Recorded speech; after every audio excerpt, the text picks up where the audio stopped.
de retard sur l'horaire retardé annoncé. Donc, sans trop de délai maintenant, on va démarrer notre atelier. Je sais que certaines personnes vont s'en aller à 17 h, ils s'en iront gentiment, ça ne sera pas un problème. Mais vous louperez le meilleur parce que la dernière demi-heure, c'est là où il y aura les messages les plus importants. Alors, on est sur un sujet qui est se désintoxiquer de notre téléphone. Et pour démarrer, je voudrais presque citer une petite phrase d'un moine qui m'est cher, puisque c'est Saint Bernard, c'est mon prénom. Et le moine cistercien disait « La pensée nourrit l'action et l'action nourrit la pensée ». Donc comme c'est un atelier, on va se mettre beaucoup dans l'action. Donc je vais vous faire travailler et je vous donnerai quelques messages en complément. Alors, pour démarrer notre atelier, je voudrais savoir d'abord si vous avez tous un téléphone. Vous l'avez tous dans les mains? On m'a demandé est-ce qu'il faut que je le déconnecte et qu'il ne faut pas que je le déconnecte. Alors, vous savez ce qu'on va faire? Vous allez vous lever. Allez, vous allez vous lever, vous prenez bien votre téléphone à la main et vous allez vous lever. Voilà, ça c'est bien d'avoir le téléphone à la main en l'air.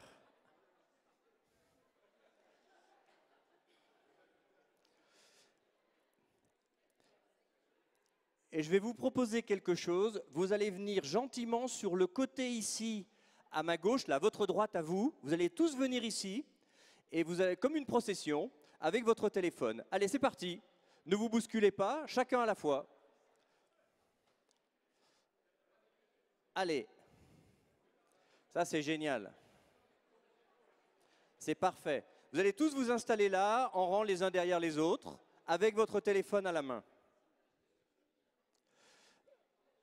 Et comme, viens ici, tu vas être le premier. Je vais te proposer, tu vas mettre ton téléphone là. Voilà, tu vas mettre ton téléphone là et maintenant tu peux retourner t'asseoir.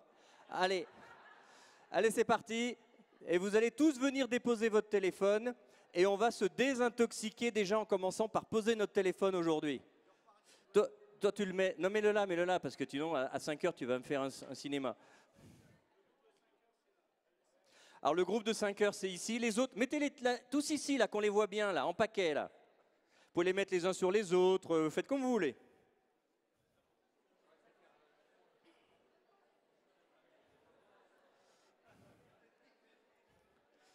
Laissez-moi un petit peu de place juste pour passer, que j'en écrase pas.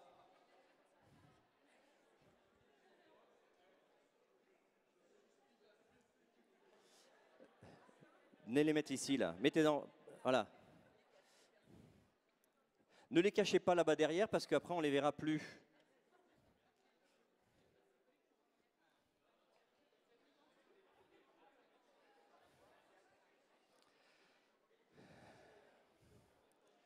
Alors, je vous préviens tout de suite, les plus jolis téléphones, je les garde.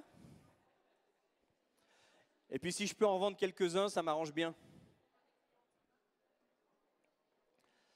Allez, super. C'est difficile de poser son téléphone? Ça, c'est le groupe de ceux qui partent à 5 h, ça. Donc sinon, c'est là. Hein. Sinon, c'est là. Laisse-moi un petit peu de place pour passer, parce que sinon, après, je vais marcher dessus. Excellent.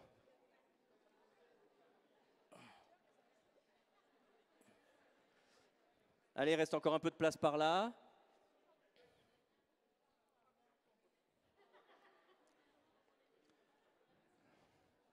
Ceux qui ont gardé leur téléphone dans leur poche, maintenant, vous pouvez l'amener.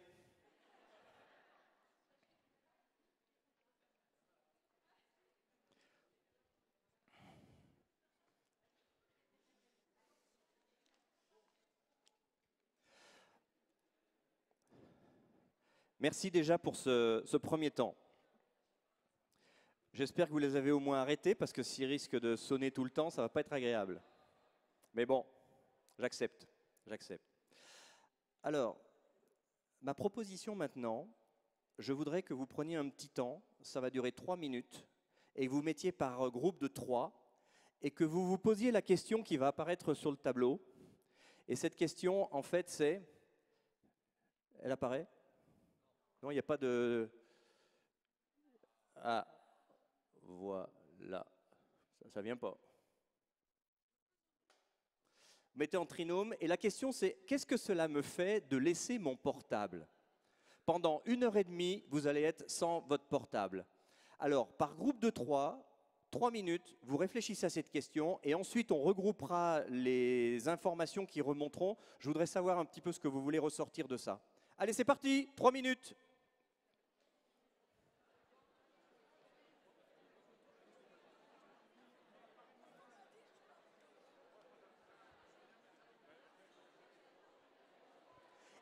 Et s'il vous plaît, on est honnête dans ce que l'on raconte sur pourquoi je laisse mon portable.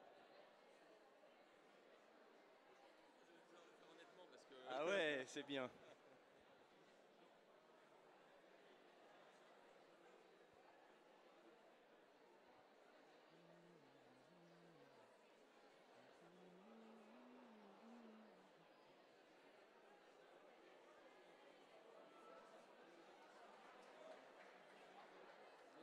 Libre mais dépouillé. Ouais, double, ouais, c'est ambivalent. D'un côté on est content, et de l'autre, la merde.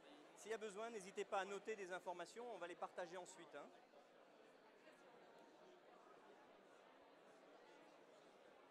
Bon, ça me fait quoi de laisser mon portable? Libère. Ça crée de l'espace. Ah oui, quand même. D'accord. Pas de frustration. Très bien.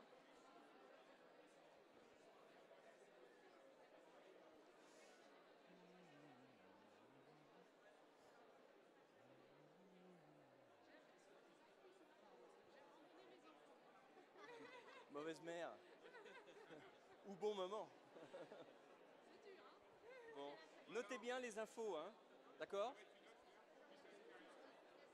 Allez, il vous reste 2 minutes.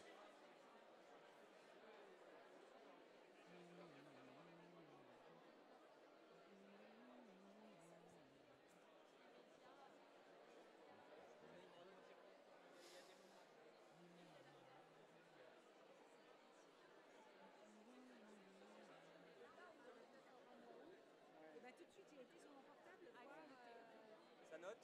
Oui, alors qui note? Enfin, tu peux prendre. Ouais, mais pas faire ta main. Vous avez trouvé des choses? Oui, Oui? oui, oui, oui. Des joies, des frustrations? Des deux. Les deux? Vous les notez un peu? Après, on va les partager avec un plus large groupe et puis on va trouver un rapporteur pour venir en parler. D'accord. Hein?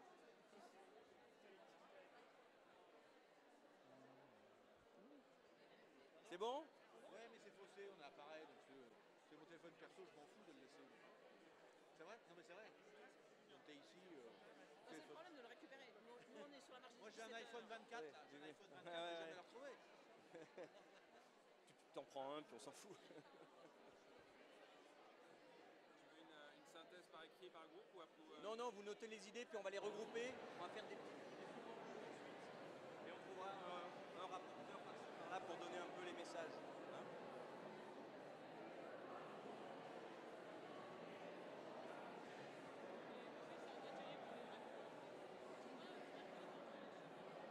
C'est génial. Monsieur, c'est Bernard, hein, parce que sinon, monsieur, j'ai l'impression d'être vieux. Mais Hier, je l'avais laissé dans la voiture. c'est très bien. Tu peux en parler comme ça. Allez, vous reste 1 minute.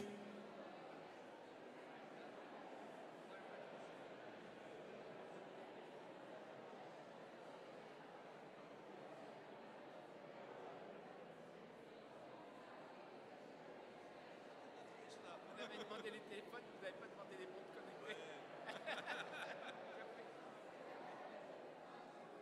Alors j'ai bien remarqué qu'il y a certains petits loulous qui ont gardé leur montre connectée. Du coup, ils ont quand même leur message avec eux. Merci Philippe.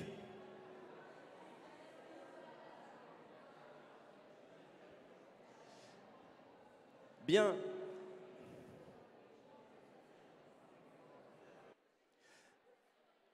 Maintenant, s'il vous plaît, j'imagine que ça déchaîne quelques idées, quelques passions sans doute, quelques frustrations, quelques tentations, quelques joies. Ce qui m'intéresserait, c'est que vous vous regroupiez maintenant par 3 ou 4 groupes de 3 pour partager les idées que vous avez sorties de façon à faire émerger une logique d'idées. Et ensuite de ça, au sein de ces groupes d'une douzaine de personnes, on prendra un rapporteur qui viendra nous dire au micro quels sont les éléments qui ont été retenus au sein du groupe. Et vous avez 5 minutes pour ça. C'est parti!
Allez, il vous reste 2 petites minutes pour conclure.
Bien. Est-ce que les rapporteurs de chaque groupe ont terminé leur travail avec le groupe?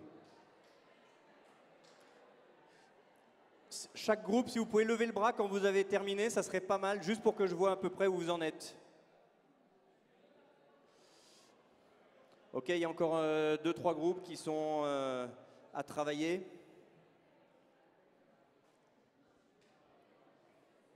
On donne 1 minute et on attaque.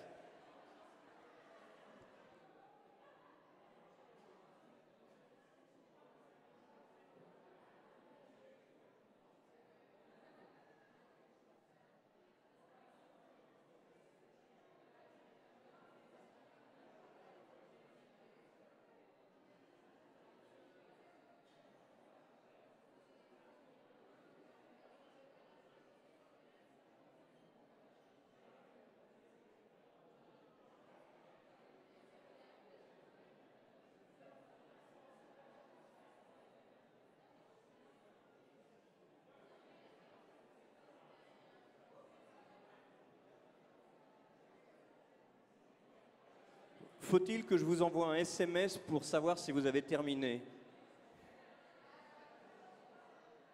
Bien. On a un problème, c'est que le prochain intervenant arrive et il attend que j'appelle. Et alors? Il faut que tu prennes ton téléphone?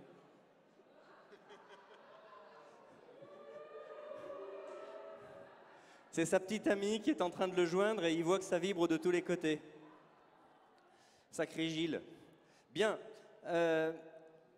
Qui sera le premier rapporteur de groupe qui voudra venir me rejoindre pour dire ce que le groupe avec lequel il a travaillé a mis en place? Allez, merci. Bon, Fabrice, tu as pris des notes? Tu avais même un crayon du coup. Alors, tu vas nous dire ce que tu as trouvé comme information, et puis ensuite, on va incrémenter avec les autres groupes au fur et à mesure. Je cède la parole. Très bien, donc nous étions le groupe le plus exposé puisque juste devant la scène, et groupe très intéressant. Vous me pardonnerez si vous ne comprenez pas tout, je suis suisse, donc j'ai un vocabulaire qui est propre. Dans le groupe, nous avions 2 camps. Un camp qui était plutôt très indifférent au fait de déposer son téléphone et un autre camp qui était beaucoup plus sensible et qui a même eu parfois de la peine, pour ne pas dire que nous avions même un mouton noir. Quelqu'un qui ne l'a pas déposé. Et dans nos discussions, ce qui était intéressant, c'est notamment la question de la valeur des informations qu'on a dans ce téléphone, qui sont relativement importantes. On a parlé de fichiers clients, on a parlé d'agenda, on a parlé d'emails professionnels, aussi de toutes ces choses pratiques qu'on perd si tout d'un coup on n'a plus ce téléphone et puis qu'on doit quitter Paray-le-Monial en direction de Paris en voiture, on n'a plus Google Maps, c'est difficile. Et non, c'était pour Paris, c'était pas pour la Suisse. On sait que Paris n'est pas bien indiqué sur le réseau routier français. Et l'autre élément qui est ressorti en fin de discussion, c'était de savoir, mais finalement, c'est pas forcément le téléphone lui-même le problème, mais c'est tout ce qui est réseau derrière, tout ce à quoi on se connecte grâce à ce petit appareil. les réseaux sociaux, les nouvelles des différents sites de médias, et j'en passe et des meilleurs, naturellement WhatsApp, SMS, etc. Est-ce que j'ai bien rapporté? Voilà, merci. Merci Fabrice. Qui veut venir rajouter des informations? Allez, venez tous les deux, venez tous les deux. Plus on est de fous.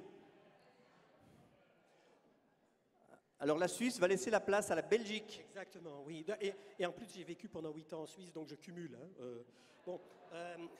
Alors, il y avait une notion de liberté. Pour certains, c'est vraiment dire c'est la liberté, c'est agréable de ne plus être obligé d'être connecté, d'être obligé d'être disponible. Donc ça, c'était une tendance qu'il y avait dans le groupe. Mais alors permets-moi de rajouter la liberté, c'est-à-dire parce que je vous ai mis la contrainte de poser votre téléphone, ça vous met la liberté. Justement, il y avait également dans le groupe des gens qui disaient attention, c'est différent dans ce cas-ci parce que ce n'est pas un choix qu'on a fait de le mettre, on a été un peu obligé et donc notre réaction aurait peut-être été différente face à cet exercice, suivant qu'on est libre et qu'on librement on décide de fermer son téléphone ou qu'ici on se sent un tout petit peu poussé dans le dos pour venir le déposer. Donc, mais cette notion de liberté, de se dire, c'est certain quelque chose qui était là. Et puis il y avait tout de suite arrivant, juste derrière ça comme commentaire, la disponibilité. Et disponibilité pour les enfants, ça donne tout à fait bonne conscience, hein, c'est bien, si les enfants appellent. Éventuellement la disponibilité aussi pour le bureau, mais ça, non, c'est pas vraiment la... Enfin, et cette notion, je suis important, je suis peut-être indispensable ou je suis performant. Le premier qui répond, c'est celui qui est dans le coup, qui est dans l'affaire, etc. Et cette notion de se dire, mais je ne vais pas être le premier qui a répondu, ça met un petit peu en situation de danger, d'insécurité. Et puis est venu plus important que ça la notion d'amputation. Que c'est peut-être un peu comme un organe complémentaire qu'on a acquis, qui vient remplacer certains de nos sens, puisqu'on n'a plus besoin du sens de l'orientation, on n'a plus besoin de tout ça, puisque le téléphone le fait pour nous, et qu'on a un peu comme un organe qui disparaît, parce que ça n'est pas que le téléphone. C'est plus que le téléphone, c'est une partie de notre mémoire, c'est là où on va prendre des notes, c'est là où on va garder tellement d'informations. Donc, voilà, et puis donc cette notion, oui, d'être un petit peu poussé. Il y en a qui ont dit, parfois moi j'aime bien de le couper spontanément. Ici, on était occupé, j'étais juste occupé à envoyer un message, quand j'ai dû aller le ramener, ça m'ennuie ça. Alors pour l'amputation, j'espère que ça marche autant pour les hommes que pour les femmes. Oui, le groupe confirme. Et tu disais tout à l'heure que le dernier arrivé, en fait, est le premier servi. C'est du last in, first out de façon permanente. C'est-à-dire que ceux qui ont prévu de s'organiser avec toi, ils vont passer après le dernier qui va passer et qui va te téléphoner. C'est ça que j'entends? Non, c'est plus la notion, s'il y a un mail qui arrive du bureau, par exemple, celui qui va répondre en premier, c'est celui qui est le plus attentif, quelque part un peu le plus performant. Et donc cette notion d'être disponible pour répondre tout de suite, c'est quelque chose, si on répond à un mail, enfin je sais pas, moi j'ai juste changé de boulot, mais dans mon boulot précédent, il y a des gens qui spontanément allaient vérifier leur mail pendant le week-end pour bien montrer que pendant le week-end ils suivaient les affaires du boulot. Donc, ou alors qui répondaient à leur mail, première chose le matin, à 6 h du matin, il fallait qu'ils aient répondu, comme ça on voyait qu'ils étaient vraiment au taquet. Et donc cette notion de se dire répondre rapidement, c'est un signe de performance. Dans mon école à Lyon, on appelle ça des faillots. Toi aussi, c'est pareil? Voilà. Mais en fait, ça veut dire qu'il faut réguler la relation avec les autres et ne pas se laisser forcément embarquer par ces outils. Merci beaucoup, Alain. Oui, alors je compléterai juste ce qui a été dit peut se redire, mais non, dans notre groupe, on a senti une ambivalence du geste. Hein. D'un côté, on était très content de venir déposer notre téléphone, mais d'un autre côté, on se sentait un petit peu tout nu, dépouillé, voire frustré peut-être, pour certains. Voilà, l'ambivalence du geste. Le téléphone, oui, on a dit que c'était évidemment un outil global. Maintenant, c'est pas seulement pour téléphoner, c'est pour répondre à des messages, faire des photos, avoir un stockage d'informations. Effectivement, c'est un outil au-delà du simple téléphone. Ensuite, on a trouvé qu'effectivement, l'outil avait peut-être un côté rassurant.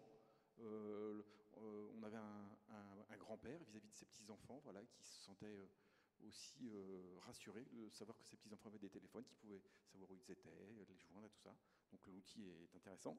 Mais d'un autre côté, nous, en tant que parents, enfin c'est moi j'ai dit ça, mais d'autres ont assuré la même chose, notre modèle parental. En tout cas, on essaye d'inculquer à nos enfants les bonnes choses. Donc, il faut des règles, parce qu'évidemment, ils sont très attirés. Enfin, moi, j'ai des enfants qui ont 11 et 13 ans. Ils sont très attirés par les écrans. Mais moi, je me dois, avec ma femme, d'être un peu l'exemple. Donc, par exemple, le téléphone est interdit à table, voilà, et montrer qu'il n'y a pas que ça pour le bien-être un peu et l'équilibre, on va dire, de la famille. Et puis, on s'est tous trouvés conscients, malgré tout, donc c'est quand même aussi rassurant, finalement, on est dépendant de notre téléphone et dépendant de l'outil. Voilà. Donc, une dépendance, et puis peut-être jusqu'à une addiction pour certains, quoi. Oui, possible. Merci Olivier. J'ai entendu, à travers quelques groupes en passant, que le sujet du téléphone dans la famille, ça avait relativement de l'importance. Récemment, j'étais en formation à Paris et une maman qui était cadre d'entreprise me disait maintenant, on ne crie plus à la maison pour faire venir les enfants à table, on envoie un SMS. Et en fait, j'ai trouvé ça pathétique. Je me suis dit, est-ce que c'est vraiment un avènement? On parlait de transhumanisme ce matin avec François Régis. Est-ce qu'on est dans une évolution normale et naturelle de dire qu'aujourd'hui, pour appeler nos enfants, on va les faire venir par le biais du SMS plutôt que d'aller donner un coup de sonnette à la maison, appeler, simplement pour rester dans des voies traditionnelles de communication? Donc voilà, ça interroge. Est-ce qu'il y a d'autres groupes qui ont des informations à rajouter? Venez me rejoindre ici. Manuela, à toi.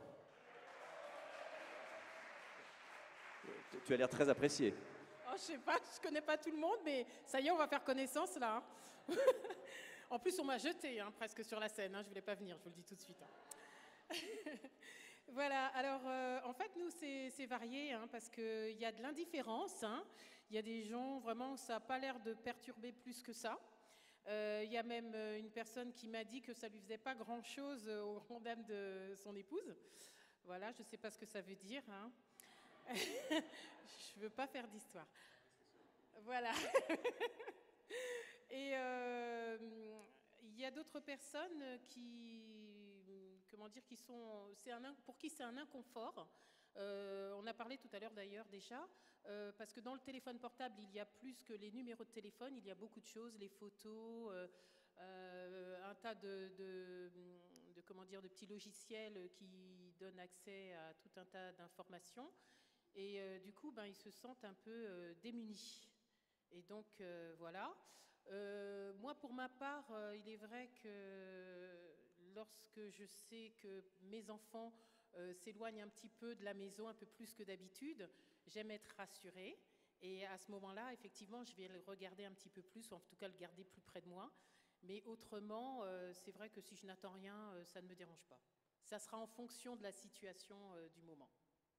Voilà. Comment faisaient nos mères quand nous étions petits à l'école, qu'on s'était fracassé dans la cour de l'école et qu'on était à l'infirmerie, prêt à avoir des points de suture? On n'avait que le téléphone de la maison et encore, on n'était pas toujours à la maison. Qu'est-ce qui a changé en fait par rapport à tout ça?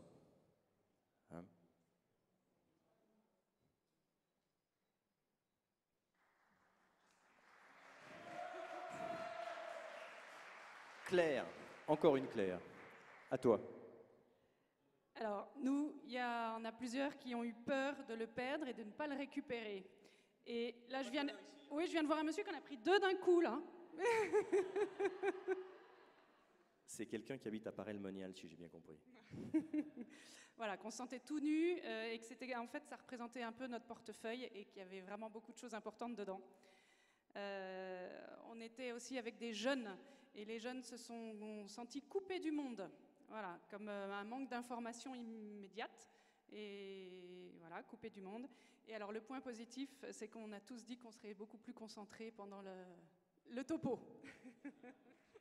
Merci pour ça. Merci Claire.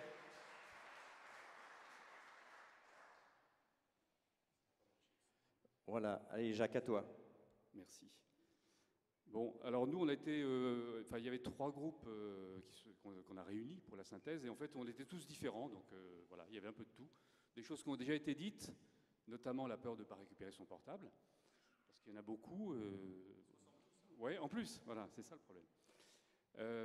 Au-delà de ça, certaines personnes ont dit moi, mon portable, c'est pas seulement un portable pour téléphoner, c'est pas seulement un portable pour Google Maps, Waze ou toute autre application utile, mais c'est aussi mon portefeuille, mais au sens strict, c'est-à-dire qu'il y a ma carte bleue, ma carte vitale, donc avis aux amateurs, il y a... Voilà. Alors, donc, dans les différents groupes, certaines personnes ont dit, moi, mon portable, j'aime bien l'avoir parce que si la conférence ne m'intéresse pas, si ça m'ennuie, ben voilà, j'ai de quoi m'occuper. Voilà, donc c'est clair.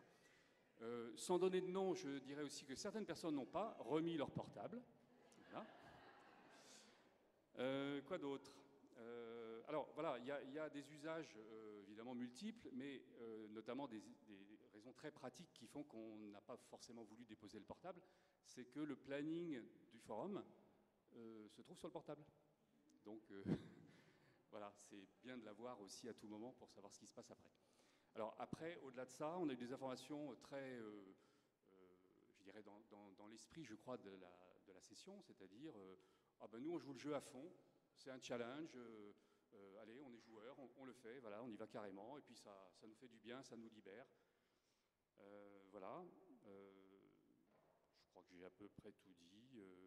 Voilà, aussi des sentiments partagés, une ambivalence entre, d'un côté, l'envie de se sentir libre, enfin, au moins pour un temps, c'est-à-dire pendant 1 heure, 1 heure et demie, et puis cette petite angoisse de dire, bah oui, mais si j'en ai besoin pendant ce temps-là, voilà, c'est un sentiment un petit peu mitigé.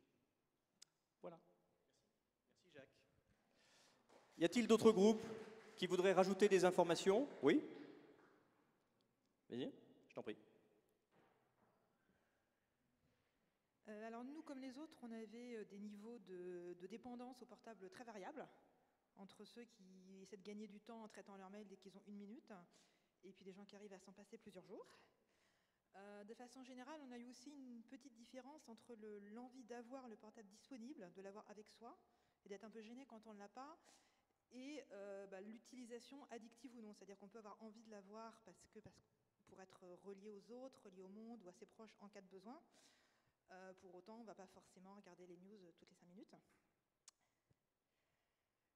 Et une chose qui est ressortie aussi, c'est que ce besoin ou cette dépendance, elle était complètement dépendante aussi de l'environnement où on est et qu'on n'a pas forcément la même attitude par rapport au portable, selon qu'on est en plein dans la vie professionnelle, à Paris, là où tout va très vite, où il faut tout le temps être réactif, et puis en vacances où on peut très bien le laisser de côté pendant un jour ou deux, quoi.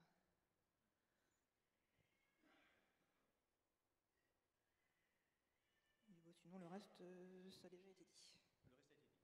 Merci beaucoup. À toi. Alors, moi, je ne vais pas répéter, il y a beaucoup de choses qui ont été dites, mais c'est vrai que je veux insister aussi sur le contexte. On a dit que ça va le déposer ici pendant 1 heure, on le voit, il n'est pas loin, on se sent en sécurité ici, il n'y a pas besoin, voilà. Donc du coup, c'est pas trop dérangeant, c'est assez rassurant. Par contre, on a parlé de Cyrex, s'il fallait le déposer dans d'autres contextes, plus longtemps, une journée entière, ce genre de choses. Là, par contre, ça aurait créé plus de frustration. Voilà, tout ce que je voulais rajouter. Merci, Luc. Il y en a encore? Oui? Tu es la dernière? On dirait? C'est très bien. À toi. Donc nous, vous avez à peu près tout dit, sauf en fait on a remarqué qu'il y avait aussi, on a tendance à être dans l'urgence. Quand on a le portable, on se dit tout est urgent, vite il faut que je réponde aux textos, vite il faut que je réponde à mes mails, et on se disait que c'était peut-être pas tout à fait exact, quoi. Il faut voir la différence entre ce qui est urgent et ce qui est important aussi, mais ce qui est secondaire. Et donc voilà, c'était là-dessus surtout que... Super. Merci beaucoup. Ah si, il en reste encore. Bien. Merci. Bon, tout a été vraiment dit, mais c'est bon, mais c'est le mien. Mais c'était le mien. Ah ouais. Donc ça va. Nous, on avait vraiment 2 volets, un volet négatif qui a été dit, hein, le côté très matérialiste, se voir arracher une part de soi-même en laissant notre portable, et le côté data où on laissait la data. Mais par contre, le fait que ce soit obligatoire, il y a eu un vrai soulagement de la part de chez certains de notre groupe, du côté de laisser, voilà, de retrouver ses repères, une certaine libération, se sentir déconnecté, voilà, le volet agréable de la chose. Très bien, merci Thibaut. Alors, en fait, on se rend compte d'une chose, c'est que si on n'est pas contraint, son téléphone, on le regarde tout le temps. On se rend compte d'une chose aussi à travers les messages que vous avez dit, c'est qu'on a plusieurs types de vie. On a une vie personnelle, on a une vie familiale, on a une vie sociale, on a aussi une vie professionnelle. Un groupe me le signifiait tout à l'heure. Et selon les types de vie dans lesquels on est dans le registre des 24 heures qui balisent nos journées, c'est pas forcément aisé, c'est pas forcément facile de pouvoir laisser son téléphone. Et je comprends ce que disait Thibaut, ici, ou Luc, sur 1 heure de temps, pendant le temps de l'atelier, laisser son téléphone, globalement, il n'y a pas de risque. Globalement, il n'y a pas de risque. Même si certains se sont posé la question et ont eu de la peine à s'en détacher. Ce qui m'intéresserait maintenant, c'est que vous vous posiez la question, je ne sais pas s'il y a toujours l'animation à l'écran, mais ça serait d'aller un petit peu plus loin au lieu du partage. C'est de voir quelques chiffres. Alors dans les chiffres, je les ai plus tous en tête, je vais descendre pour les voir avec vous. La première chose, c'est que 77% des Français détiennent un téléphone portable, enfin au moins un téléphone portable. Un portable. Ensuite de ça, 58% des personnes consultent leur téléphone au volant. Alors, quand je dis consultent leur téléphone quand ils sont en voiture au volant, là, je parle bien de ceux qui font à minima du SMS en conduisant. Je passe sous silence. J'ai fait, il y a quelques jours, un stage pour récupérer 4 points. C'est extrêmement instructif. Et c'est comme la première journée que l'on fait à l'armée quand on a fait son service militaire. C'est aussi instructif.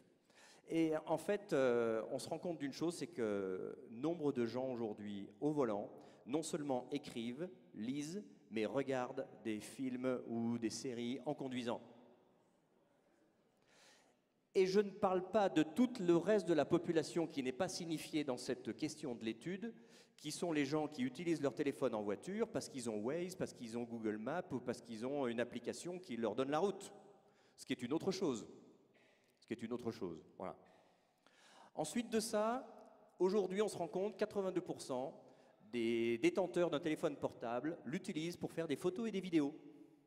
Et là, c'est merci Monsieur Steve Jobs, qui, dans un premier temps, en créant l'iPod, nous a permis d'embarquer dans notre poche des centaines et des centaines de 33 tours vinyle, qui du coup prenait plus de place, qui avait une qualité sonore extraordinaire, mais c'est surtout qu'on a notre cinémathèque avec nous, qu'elle soit privée ou publique, à travers notre appareil.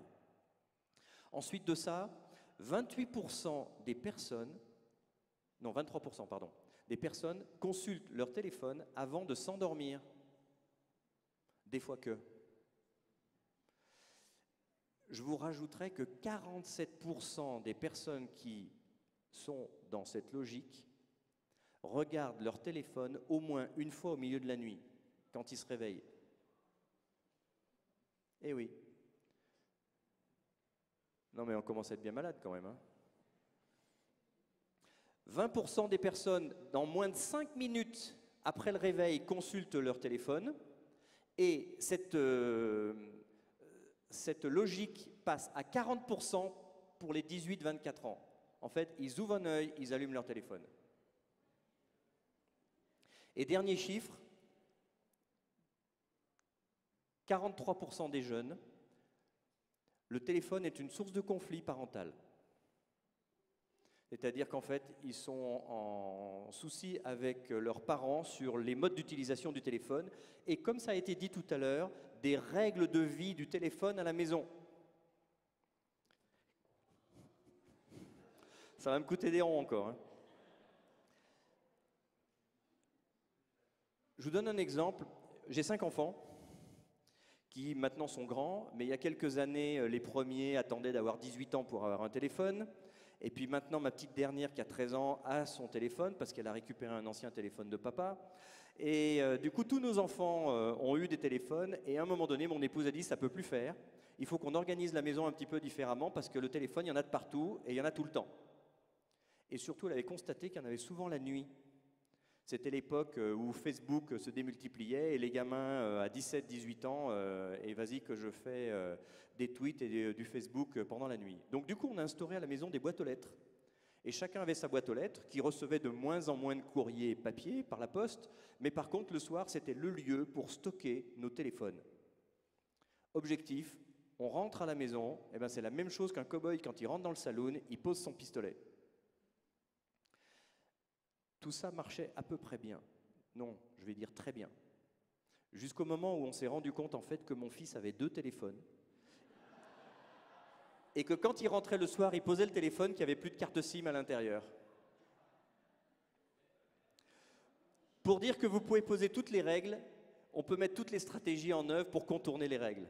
Et là, on est assez français pour ça. Mais en tout cas, une chose est sûre, déjà dans le cercle familial, c'est de se rendre compte que le téléphone enlève des éléments de communication, et à partir du moment où on commence à poser nos téléphones, on peut se remettre à discuter entre nous, on peut se remettre à partager. Ma femme, si tu m'entends, tu ne me fais pas de reproches ce soir. Au bureau, c'est plus compliqué. Au bureau, c'est plus compliqué parce que c'est vraiment l'outil du travail. Et j'ai entendu parler de nombre d'entre vous qui sont venus faire le rapport ici, que vous receviez vos mails sur votre téléphone. Et à partir du moment où on reçoit nos mails sur le téléphone, eh ben, une tendance naturelle, c'est d'aller visiter nos mails. Alors, on ne va pas travailler sur les mails aujourd'hui parce que ce n'est pas le sujet du jour, mais en tout cas, une des règles qui fonctionne bien dans la messagerie, c'est de ne jamais commencer sa journée par regarder ses mails. À moins que j'ai un métier qui exige ça. Certains métiers, des consignes passent pendant la soirée ou la nuit, parce que ce sont des usines qui tournent peut-être la nuit, et des consignes sont à prendre le matin, issues des mails envoyés par les gars de la nuit. Mais si vous êtes avocat et que vous n'avez personne qui vous a écrit dans la soirée, vous n'avez pas besoin de regarder vos mails dès les premières heures du matin. Et en fait, dans une logique neurocognitive, on pourrait bien imaginer que notre cerveau, en tout cas sa partie cortex, est beaucoup plus à disposition dès les premières heures du matin pour donner avec pleine efficience toute la qualité de vos connaissances sur les dossiers de fond. Et de garder pour des aspects de traitement du cerveau plus limbique d'autres moments de la journée pour travailler des choses plus rituelles, comme entre autres gérer et organiser ses mails. C'est-à-dire qu'en fait, n'épuisez pas votre belle énergie à traiter des mails qui ne vous demandent a priori pas de cette énergie. À un moment donné, vous avez une forte acuité intellectuelle. Et par cette règle-là, si déjà vous commencez vos journées sans regarder vos mails, vous allez pouvoir tomber plus vite dans les vrais dossiers qui sont les vôtres. Ensuite de ça, les mails, ce n'est pas toute la journée.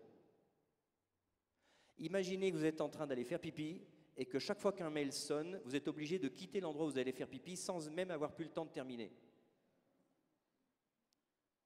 Ça ne ferait pas rire dans la maison en fait.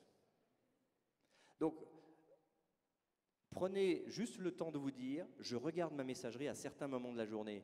Et avec le téléphone, c'est encore plus compliqué parce que l'icône, on l'a tout le temps sous les yeux. Ce qui veut dire qu'un des moyens de déconnexion pourrait être de réorganiser les icônes que vous avez sur votre téléphone pour éviter d'avoir sous la main celles qui sont le plus addictives. Ça peut être une règle. Voilà. OK ? Tout à l'heure, avec une des personnes, on discutait sur un sujet et elle me disait moi, je connais la technique du Getting Things Done de David Allen. Et en fait, je voudrais juste vous partager une façon de travailler qui est très intéressante dans le fonctionnement que je préconise au niveau de mon travail, en tout cas sur le sujet de la gestion du temps et de l'organisation du travail avec les personnes que je rencontre en entreprise, c'est de travailler TTC. Alors s'il y a des comptables dans la salle, le TTC ici n'est pas toute taxe comprise.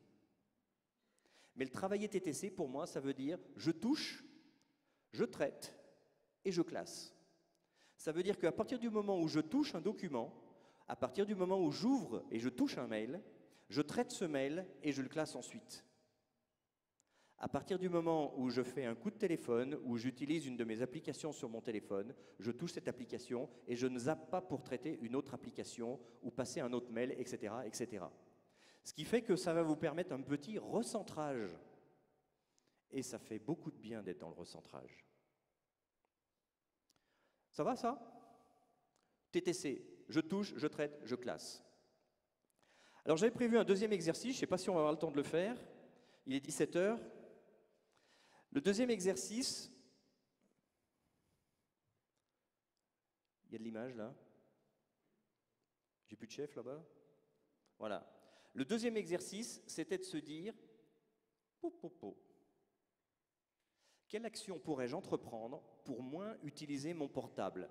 Et peut-être faire une dissociation, moins utiliser mon portable à titre personnel, moins utiliser mon portable en famille, moins utiliser mon portable dans certains lieux sociaux et moins utiliser ou utiliser différemment mon portable dans les lieux professionnels.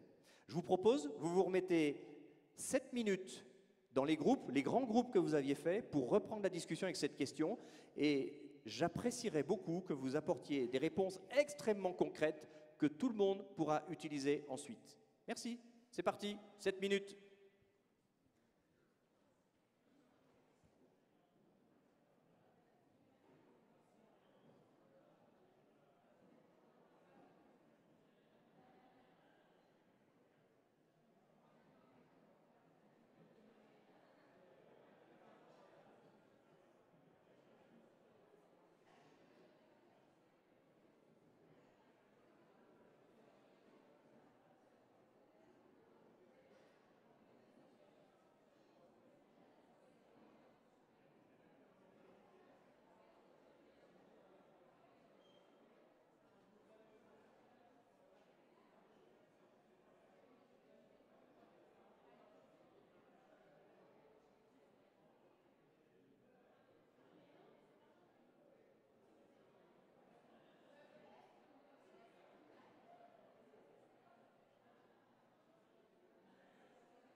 Il vous reste 2 minutes.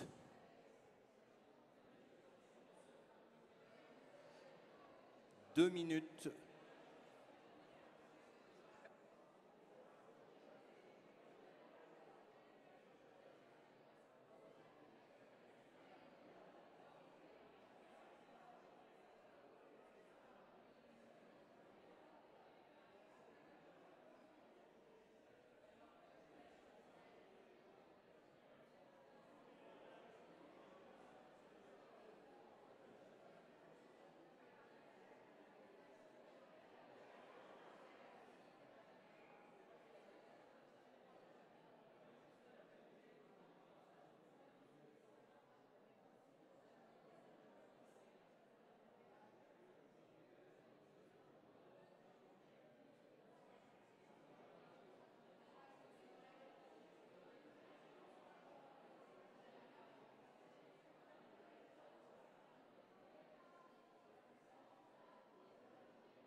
Allez, on attaque.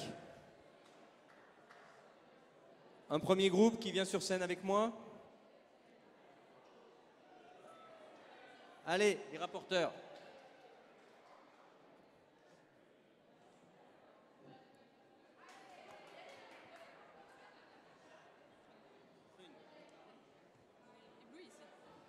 Allez, Prune, tu vas nous donner tes premières propositions. Mes premières ? Oui. Alors nous, on en a un bon petit paquet. Donc on a donc désactiver les notifications. Attends.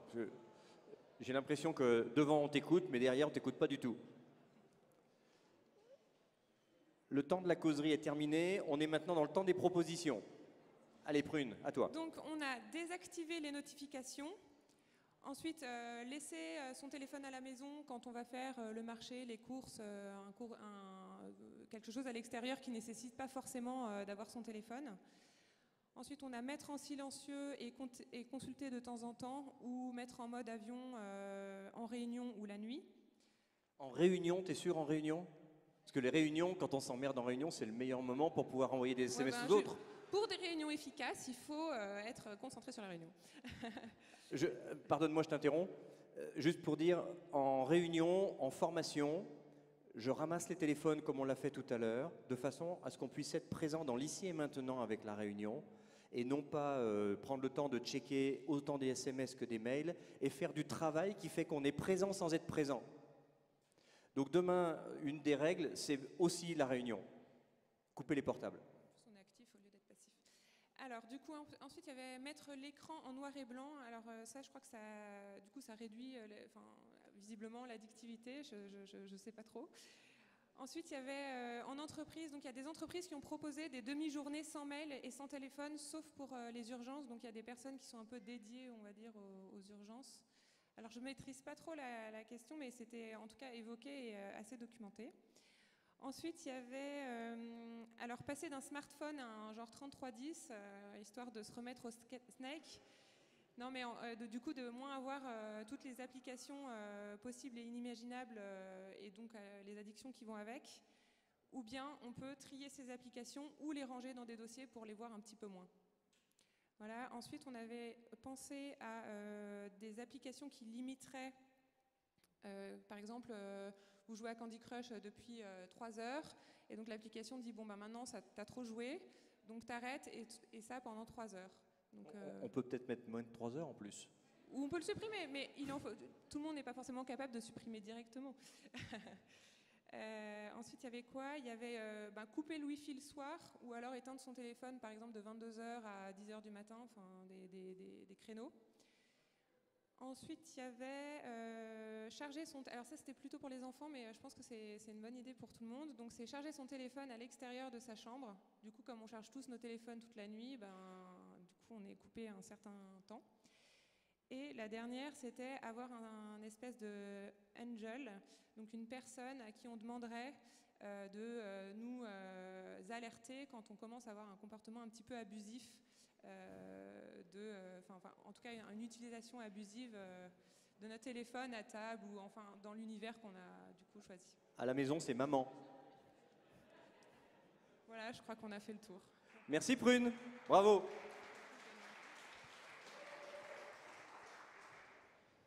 Xavier. Alors nous, d'abord les achats. On s'achète un réveil, on s'achète un appareil photo, on s'achète un GPS, ou alors on s'achète un téléphone, mais un téléphone qui fait que téléphoner. Est-ce que c'est réaliste à ton avis? C'était les propositions du groupe, donc...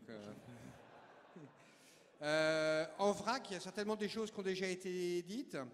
Se donner 3 rendez-vous dans la journée avec son téléphone. Appeler au lieu d'envoyer des textos. La boîte aux lettres. Désactiver les applis WhatsApp. Désactiver le push qui permet d'avoir les mails en continu. Mettre en 3e page qui est addictif, ça c'est ce que tu as dit tout à l'heure. Alors, laisser son portable dans son sac à main, par exemple, ou dans un autre endroit, pendant sa matinée de travail, et ne le consulter qu'en fin de matinée. Au resto, le premier qui touche son téléphone paye l'addition. Le problème du resto, Xavier, c'est souvent qu'on pose une question sur un sujet et personne ne sait répondre au sujet, donc on va tous sur Internet pour chercher le sujet. Et en même temps, on fait plein d'autres choses et on coupe la communication du groupe. Mais on a pensé à tout parce que quand on va au resto, on enlève aussi toutes les applis. Ok. Voilà, c'était tout. Merci. Merci Xavier. Cette fois, on est venu en force. Elles sont 2. Et demi, 3. Alors, il y a beaucoup de choses qui ont été dites. Donc finalement, nous, on a peut-être essayé de regrouper dans des comportements, parce que tout n'est pas applicable à toutes les professions et à tous les profils. Donc on s'était dit, voilà, de façon générale, on peut chercher à optimiser les alertes. Ça a été dit plusieurs fois. Tout supprimer, c'est peut-être radical pour certaines personnes, soit en termes de comportement, soit en termes de responsabilité. Donc, essayer de trouver un système qui permette de garder vraiment ce qui est essentiel et du coup de garder sa concentration en conséquence et non pas se disperser, ce qui je crois est un problème de nous tous avec ces machines. Alors nous aussi on avait eu l'idée d'une personne qui voulait racheter une montre parce qu'elle n'avait pas de montre et un réveil. Donc oui, j'ai parlé du lapin d'Alice au pays des merveilles avec son réveil autour du cou. Mais c'était une montre connectée ou c'était juste une montre normale? Juste pour avoir l'heure en fait, Okay. pour dissocier. Alors du coup, voilà, exactement, j'ai regroupé ça on a regroupé tout ça dans dissocier les outils de façon, alors que ce soit faisable aussi, mais si le problème c'est la montre uniquement et que c'est pour ça qu'on n'arrive pas à se séparer de l'appareil, là il est peut-être temps d'acheter une montre. Voilà, il y a d'autres exemples de ce type. Et puis il y a quand même pour moi, je pense qu'il y a quand même un premier point, c'est être dans l'acceptation de la coupure. Et à partir du moment où on est dans l'acceptation, on arrive à mettre des choses en place. Voilà. Ça, c'est très bien, Manuela, parce qu'en fait, la faute, c'est toujours les autres, mais en fait, la faute, au départ, c'est nous. C'est-à-dire que si nous, on n'a pas la volonté de vouloir mettre notre téléphone en mode interrompu, en mode off, on n'arrivera jamais à le faire vraiment. Merci pour ça. D'ailleurs, il y a eu un très bon exemple, puisque si on essaie de forcer sa famille à mettre l'appareil dans la boîte, il se retrouve avec la carte SIM qui se retrouve dans un autre appareil. Donc il y a l'idée d'acceptation et d'adhésion. Dans l'acceptation, moi j'avais aussi l'idée qu'on avait partagée ensemble d'accepter d'être remplaçable, parce que je pense que dans tout ça, cette frénésie, il y a aussi cette volonté, alors je ne sais pas si c'est totalement conscient, mais d'être toujours en suractivité, d'avoir l'impression qu'il n'y a que nous qui pouvons répondre à cette requête. Et donc, pourquoi pas d'accepter d'être remplaçable, s'organiser en conséquence. Oui, mais moi, je ne peux pas partir en vacances parce que du coup, tout va rester... Oui, mais si on s'organise, bien sûr qu'il y a une grosse urgence, peut-être là, vous serez indispensable. Mais d'abord, on est tous mortels. Et puis, ça s'organise dans ces cas-là. Mais c'est difficile parce que souvent, l'information, c'est le pouvoir. Donc, on a l'impression de délester un petit peu des choses importantes à des collègues pour lesquels on était jusqu'à présent les seuls à savoir... posséder cette technique ou cette information. Mais je pense qu'il faut accepter d'être remplaçable et s'organiser en conséquence. Et à partir de là, on pourra mettre en place un ensemble d'outils qui ont été proposés pour couper physiquement. Mais bon, je pense qu'il y a un travail en amont qu'il faut qu'on puisse faire pour y arriver. Je sais pas Super, merci Johanna. C'est bon. Alors, Voilà, c'était exactement ça. avant que Manuela tu prennes, elle a parlé tout à l'heure des alertes. Juste vous dire un truc qui est très nul de ma part, mais mon téléphone, je l'appelle David. Parce que chaque fois qu'il émet une alerte, David sonne. Ah Manuela, à toi. Oh non, là, je peux pas retomber aussi haut. Aussi bas, Non, aussi non. bas, aussi bas. Non, je n'allais pas dire ça quand même. Voilà, bon, je passe la parole. Alors, nous, tout a déjà été dit en globalité. Il y a donc le mettre en charge, mais à l'autre bout de la maison. Comme ça, dès qu'on en a besoin, il faut qu'on marche, et ça fait faire des efforts, et peut-être que ça dissuadera un peu. Et on peut mettre un coffre-fort aussi, avec une clé, puis jeter Oui, la on clé. peut, oui. Oui, on peut. Et après, aussi, quand on est avec d'autres personnes, le mettre hors de portée de vue, dans le sac en général, pour pas voir les notifications qui s'affichent, et acheter une montre pour éviter de regarder l'heure et voir les notifications en même temps. Voilà. Merci Fleur. Allez Thibaut, c'est le dernier ou il y en a encore qui ont des propositions? Oui? Venez nous rejoindre.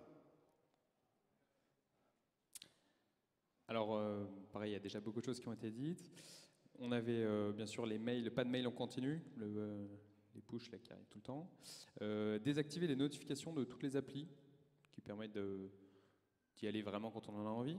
Et tout ça dans le but d'être vraiment connecté physiquement à ce qui nous arrive dans le présent, physiquement à l'endroit où on est. Également d'avoir une séparation privée-pro.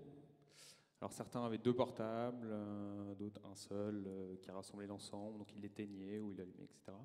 Et notamment en vacances,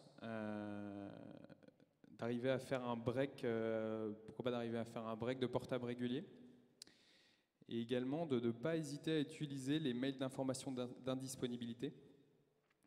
Certains veulent toujours dispo et présent pour répondre, pour être là pour les autres. Et donc c'est vrai que, à l'inverse, chacun a le droit aussi de ne pas être disponible. Donc ne pas hésiter à utiliser les mails d'information d'indisponibilité.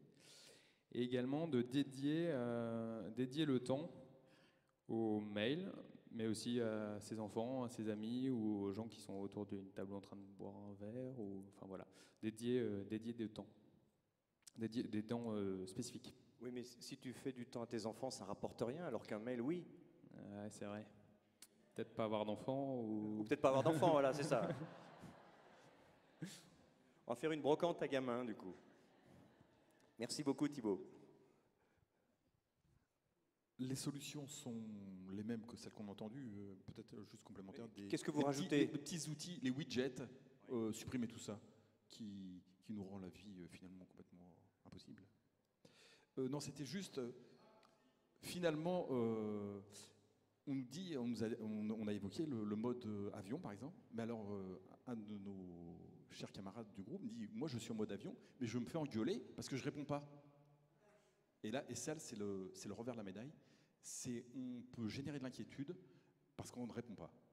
Est-ce qu'on est obligé d'être en mode avion toute la journée? Non, bien sûr que non. Voilà. Mais effectivement, enfin moi, vis-à-vis de nos enfants, effectivement, on envoie un SMS, ils répondent pas, et tout de suite l'inquiétude peut monter. Ça paraît idiot, mais Ce que tu veux dire, en fait, Ouais. c'est qu'il serait utile de couper son téléphone à des moments importants pour lesquels vous pourriez chacun avoir un temps à passer pour vivre ce qu'on a besoin de vivre, et puis d'autres moments qui restent plus liés à de la reconnexion au monde, en fait. ouais, c'est ça. Mais donc, donc globalement, c'est s'imposer des règles d'utilisation et s'y tenir, mais c'est difficile. On en revient toujours au même sujet, remettre des règles en place. Merci beaucoup. Fabrice? Nous avons un certain nombre de petits trucs qui ont déjà été dits, des éléments assez techniques, donc couper les données mobiles ou le Wi-Fi de son téléphone, ça évite de recevoir des choses.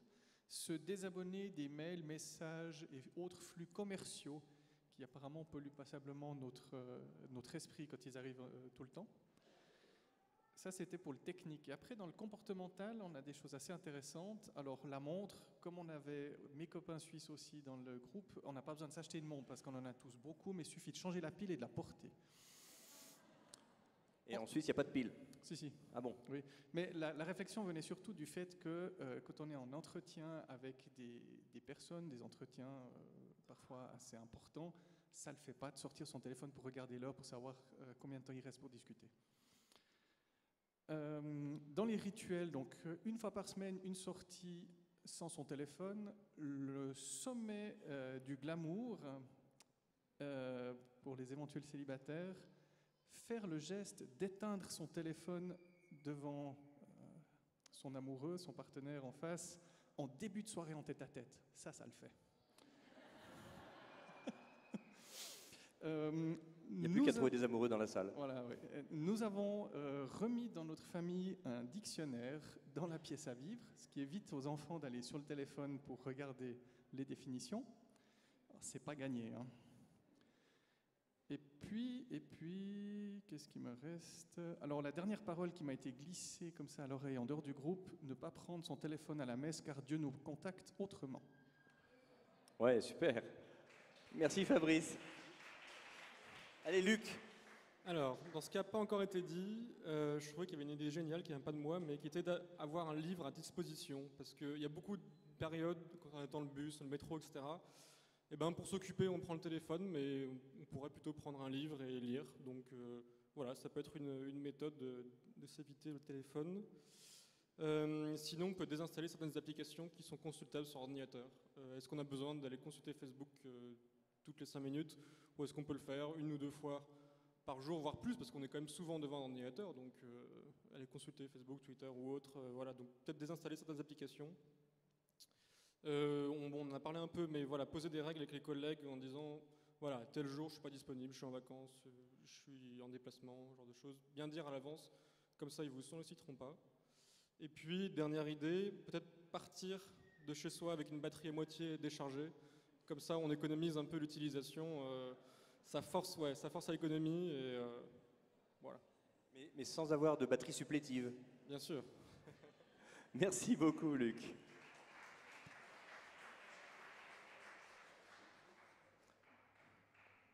Bien. Alors, j'avais préparé, si la régie veut me mettre quelques diapos à l'image, j'avais préparé quelques solutions potentielles à vous proposer. Et dans les solutions potentielles, la première, c'était apprendre à émettre moins de messages. Est-ce que je vous dis que l'on envoie quelque chose comme 524 milliards de mails par jour et que 50% de ces messages sont des spams? Je vous laisse imaginer le nombre d'usines qui servent à refroidir nos serveurs et qui font que l'on change la température de la calotte polaire. Voilà. 12% de la consommation électrique, me dit Claude, là. Voilà. Donc, si on apprend à émettre moins de messages, ça deviendrait intéressant. Il se passe aussi une chose, c'est que souvent, les gens à qui nous envoyons des messages sont assez fréquemment pas très loin de nous. Et donc, une des préconisations chez Tangagnant que nous faisons, c'est d'apprendre à communiquer avec ses pieds. Apprendre à communiquer avec ses pieds, ça veut dire se lever de sa chaise et aller voir les gens qui sont autour de nous. Premier ressort derrière l'émission de moins de messages, l'ego.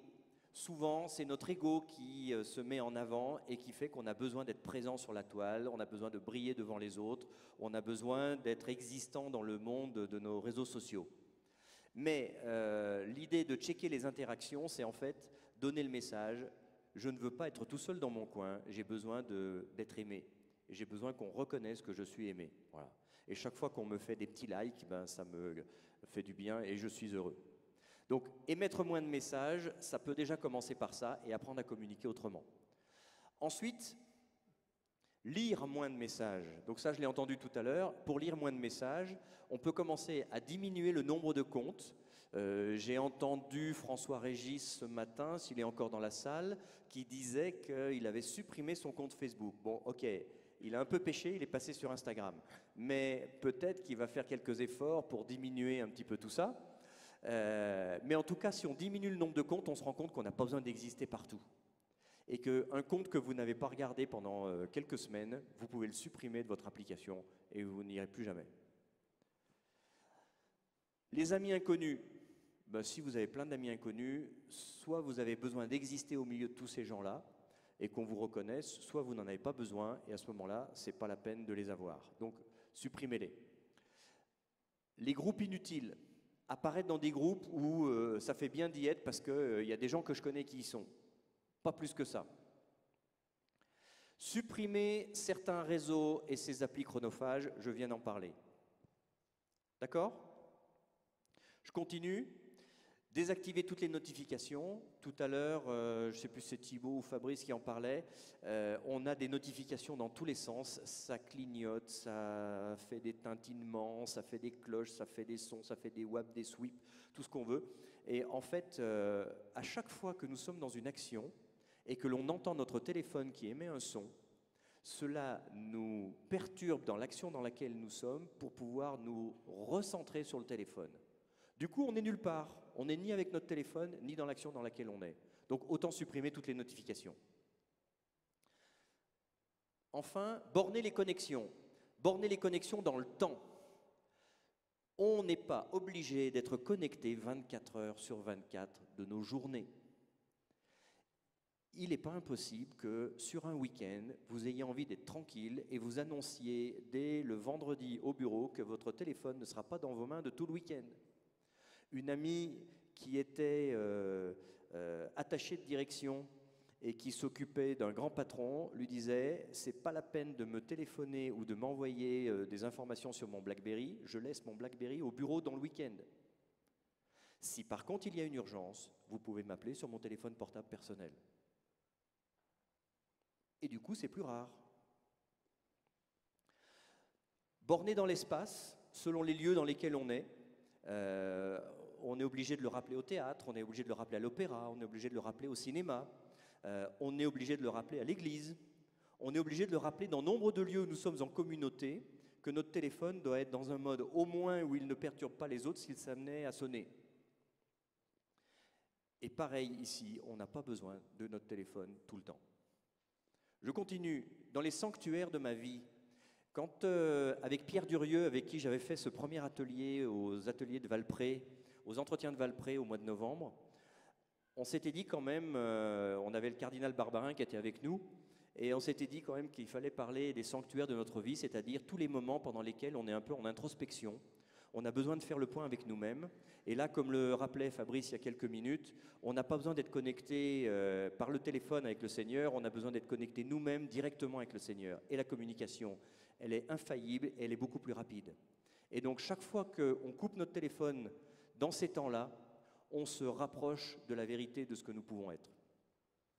Ensuite de ça, durant certaines périodes de ma vie, il y a des moments pendant lesquels, dans notre vie, on va avoir besoin d'être connecté, puis d'autres, on n'aura pas besoin du tout d'être connecté. Enfin, s'autoréguler, eh bien, c'est maîtriser mes outils. On en a un petit peu parlé à travers vos propositions.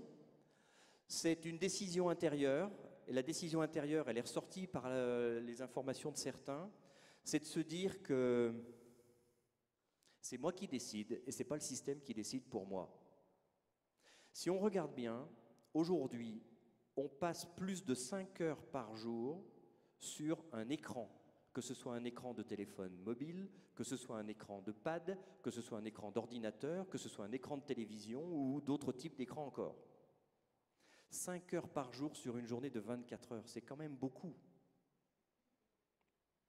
Eh bien, par rapport à cette logique de décision intérieure, c'est simplement de se dire que c'est vous qui prenez la décision. Et chaque fois que vous êtes sur vos écrans, vous vivez la vie des autres, mais vous ne vivez pas votre vie. Et le plus important de l'histoire, c'est de vous mettre à vivre votre vie. Et votre vie, elle peut passer par d'autres outils, voire pas d'outils du tout. Comprendre ma surconnexion, est-ce que le fait d'en avoir parlé sur cet atelier vous a permis de vous dire, de faire un petit temps d'introspection en vous disant, ben, tiens, je me rends compte que je ne suis pas tant connecté que ça, ou que je suis plutôt un addict.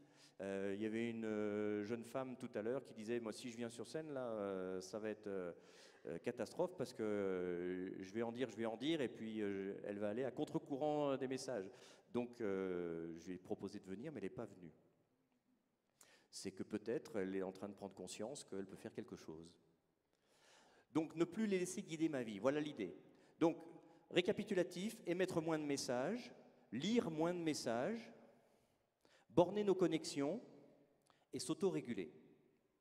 Alors, pour rester dans le dernier quart d'heure de notre temps d'atelier, je voulais vous proposer à vous engager. Je l'ai mis en vert pour que vous disiez c'est positif. Je m'engage, et en fait, on n'est pas obligé de le partager, mais si vous vous le notez, ça serait bien, c'est quel challenge je me fixe à la suite de cet atelier par rapport à la logique de déconnexion avec mes appareils. Mettez un challenge qui soit atteignable, qui soit réaliste, hein, smart quoi, comme on dit d'habitude. Je vous laisse 1 minute 30 pour pouvoir prendre le temps de réfléchir et de le noter.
Ça y est? Est-ce que certains ont envie de le partager ou vous voulez le garder que pour vous? C'est bon? Vous y êtes? C'est tenable? J'entends pas. J'ai pas entendu. Ah, génial. Vous avez pris au moins un engagement? J'ai pas entendu. J'entends rien du tout. Non, parce que comme je suis plus haut que vous, j'entends moins, donc il faut parler vraiment plus fort. Vous avez pris un engagement tenable? Oui. Génial. Je voulais finir avec quelques mots autour de l'urgence et l'importance. C'est un sujet qu'on a traité tout à l'heure à table. Et en fait, on parlait d'un sujet que je ne vais pas vous déployer ici, qui est la matrice d'Eisenhower, qui traite de l'urgence et de l'importance. Mais en fait, je voulais juste dire un message, c'est que souvent aujourd'hui, nos vies avec nos téléphones et notre connexion, elle est liée au mot de l'urgence. C'est-à-dire que tout est urgent. Et en fait, ma proposition ici, elle tient en un mot. Supprimez le mot urgence de votre vocabulaire. Mais pour le coup, si vous décidiez de supprimer le mot urgence de votre vocabulaire, vous le remplaceriez par quel mot? Ma proposition est un mot en 5 lettres, qui commence par un D. C'est le mot délai. Ça veut dire en fait, à chaque fois que quelqu'un ou que vous-même vous mettez dans une logique d'urgence, essayez de réfléchir à la logique, quel est le véritable délai que je m'impose ou qui s'impose à moi? Et à partir de là, vous verrez que vous arriverez à supprimer le mot urgence de votre vocabulaire. Ça va ça? Vous le sentez? Pour finir, je vais vous raconter une histoire. Je sais que tout le monde la connaît, mais j'aime bien la raconter. C'est l'histoire d'un vieux prof d'université à qui on propose de faire une formation de gestion du temps. Et comme on lui donne un temps relativement court, il se dit « je vais faire un exercice pour l'ensemble de mes participants jeunes managers universitaires ». Et le jour venu, il dépose sur la table ce qu'on appelle un pot Mason, c'est-à-dire un pot cubique en verre qui fait la taille du gallon américain, 3,7 litres. Et le vieux prof démarre l'exercice en posant à l'intérieur du pot des gros galets. Il en avait prévu 12 et il range soigneusement ces 12 galets à l'intérieur du pot. Une fois qu'il a eu rangé ces 12 galets dans le pot, il se retourne vers ses élèves managers et il leur pose la question « À votre avis, est-ce que ce pot est plein ?» Un peu hébété par le questionnement et l'exercice qui démarrait, personne ne répond vraiment et le vieux prof leur dit « Vous savez, peut-être que ce pot n'est pas plein. » Il se saisit alors d'un petit godet dans lequel il avait préparé du gravier et on le voit verser le gravier dans le pot, secouer le pot et on voit bien le gravier qui glisse entre les différents galets jusqu'à remplir le pot. Il repose à nouveau la question, à votre avis, est-ce que ce pot est plein? Et certains commençaient à comprendre, et le vieux prof leur dit, je vois que vous commencez à comprendre, effectivement, ce pot n'est pas plein. Il prend alors un autre petit godet dans lequel il avait prévu du sable, et on le voit verser le sable, secouer le pot, et on voit bien le sable qui glisse entre les galets et le gravier, jusqu'à remplir le pot. Et là, quasiment tous répondent d'un coup, en même temps qu'ils posaient la question, non monsieur, ce pot n'est pas plein. Et le vieux prof dit, je vois que vous avez vraiment compris, ce pot n'est pas plein. Il prend alors la carafe d'eau qui était sur le bureau et il verse le contenant de la carafe et on voit l'eau qui glisse entre le sable, les graviers et les galets jusqu'à remplir le pot. Et là, tous en clameur, tous répondent « Oui, maintenant, monsieur, ce pot est plein. » Et le vieux prof leur dit « Vous avez raison, ce pot est plein. Mais quelle leçon pouvez-vous en tirer ?» Quand je suis en formation, j'aime bien poser cette question et voir ce qui ressort de tout ça. La première des choses qu'on peut dire, c'est que si on fait l'exercice à l'envers, à même contenant, on ne remettra pas les 12 galets à l'intérieur du pot. Mais ça, c'est l'aspect mécanique des choses. Par contre, si on commence à regarder ce que l'on met dans son agenda ou dans sa vie du quotidien, peut-être qu'on remplit nos vies souvent à checker nos téléphones pour faire des applications, du Facebook, d'Instagram, etc., qui sont des éléments qui ressemblent plus à de l'eau et du sable qu'à des gros galets.